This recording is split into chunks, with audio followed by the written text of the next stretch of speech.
Hey everyone, I'm working to hit 1,000 subscribers, and I need your help to get there. If you enjoy this content, please hit that subscribe button right now. We've got three massive developments that just broke within the last few hours, and if you care about where this Yankees roster is headed, you need to hear all of them. These aren't rumors or speculation. This is real movement happening right now that's going to shape how this team looks when spring training opens. And honestly, some of this caught me completely off guard. So Paul Blackburn is officially back with the Yankees. This got confirmed just a few hours ago, 1 year, $2 million, with another $500,000 available in performance incentives. Now, I know some people are going to see that number and think it's not a big deal, but the structure of this contract tells you exactly what the front office is thinking. He gets $100,000 for every milestone he hits, 80 innings, 90, 100, 110, 120. That's a lot of benchmarks for a guy they're calling a reliever, which means they're planning to use him way more than just a typical bullpen arm. This makes total sense when you consider the rotation situation. Gerrit Cole isn't expected back until sometime between May and June after his Tommy John procedure back in March. Carlos Rodón's timeline has him returning late April at the earliest following his elbow surgery in October. That's two massive holes at the top of your rotation to start the season, and you can't just hope everything works out. You need actual options, and Blackburn gives you that. He can start. He can give you multiple innings out of the pen. He's a veteran who's been in big spots before. Yeah, his numbers last year were ugly. 6.28 ERA in limited action, 0 wins against 3 losses, and it looked rough. But context matters here. The guy dealt with a spinal fluid leak that required surgery after getting traded from Oakland to the Mets. He had knee inflammation, shoulder issues, and didn't even get on the field until June. By the time he was healthy enough to contribute, he was already behind, trying to catch up physically while bouncing between roles. None of that is ideal for any pitcher, let alone someone trying to prove themselves on a new team. But go back to 2022. This guy made the All-Star team. He showed he can handle a starting role when healthy and locked in. The Yankees aren't asking him to be that version of himself again. They're asking him to be a bridge, someone who can eat innings early in the year while the big guns rehab and get ready. If he gives you 15 or 20 solid starts combined with some long relief work, that's a win for $2 million. Low risk, potentially high reward, and it keeps you from burning through your bullpen every time your starter gets knocked out early. Now, let's talk about the first base situation, because this is where things get really interesting. There's been a lot of noise about the Yankees potentially going after Rhys Hoskins on a short-term deal to platoon with Ben Rice. And honestly, the more you think about it, the more sense it makes. Rice had a breakout year, but his splits against left-handed pitching were brutal. He couldn't touch lefties. Meanwhile, Hoskins is a right-handed bat with legitimate power who's made a career out of punishing left-handed pitching. Hoskins hit 38 home runs over the last 2 seasons with Milwaukee. He's not the same hitter he was during his peak years in Philadelphia, but he's still got pop in his bat, and he knows how to work counts and get on base. In 90 games last year, he hit 12 homers with 43 RBIs while battling through some injuries. Not spectacular, but solid enough to be useful in the right role, and this is the perfect role for him, platooning against lefties, giving Rice days off, providing insurance if someone else goes down. The beauty of a move like this is it doesn't cost you much. You're talking about a 1-year deal in the $7 to $8 million range, maybe less if he prioritizes joining a contender over maximizing his payday. That's pocket change for the Yankees, and it immediately solves a problem without blocking your young talent or committing long-term money to an aging player.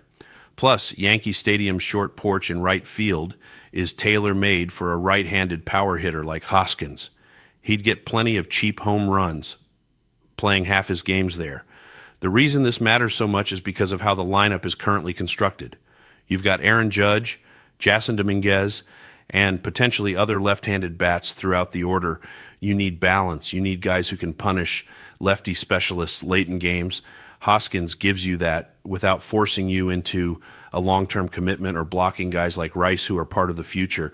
And then there's the Cody Bellinger situation, which is the real wild card in all of this. Multiple reports over the last few hours are suggesting the Yankees are pushing hard to bring him back. And I mean pushing hard. There's legitimate momentum here.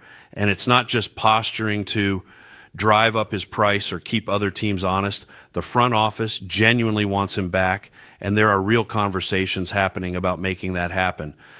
Bellinger was fantastic in New York last year.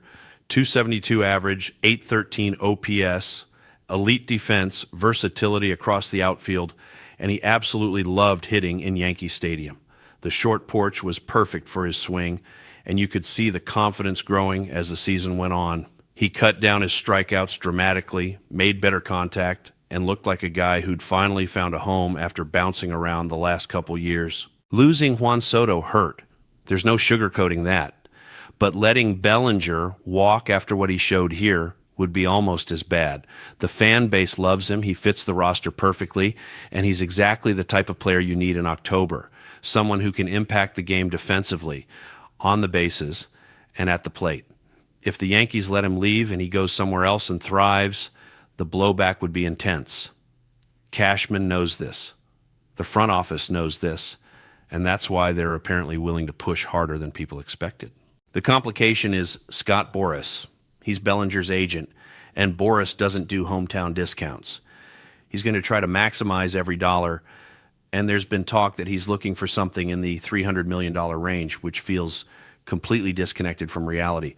But that's the opening ask. Nobody actually expects that to be the final number. What matters is whether the Yankees are willing to go high enough to make it happen, and based on what's being reported, they are. Think about how all of this fits together. Blackburn gives you rotation depth while Cole and Rodón recover. Hoskins gives you right-handed power and a platoon option at first base. Bellinger gives you elite defense, offensive production, and a guy who thrives in big moments. None of these moves individually wins you a championship, but collectively, they start to build a roster that can compete with Toronto, Baltimore, and everyone else in the division. The Blue Jays went out and got Dylan Cease. They're not messing around. The Orioles are loaded with young talent and have one of the best farm systems in baseball. The Yankees can't just run it back with the same core and hope things work out differently this time. You need to add, you need to get better, and these three developments over the last few hours suggest they understand that and are finally starting to move. The frustrating part has been how quiet it's been up until now. Watching other teams be aggressive while the Yankees stood pat was maddening. But if Blackburn's back, if they land Hoskins, and if they somehow close the deal on Bellinger, suddenly this offseason looks a lot different. Suddenly you've got depth, you've got balance, you've got star power, and you've got a real chance to make noise in October. So where does this leave us? Spring training is coming fast, decisions need to be made, but for the first time in weeks, it actually feels like things are happening. The Yankees are moving. They're addressing needs. They're building a roster that makes sense. Whether it's enough remains to be seen, but at least there's momentum now. At least there's a plan taking shape. And if they can pull off even two of these three moves, this team looks drastically better than it did yesterday.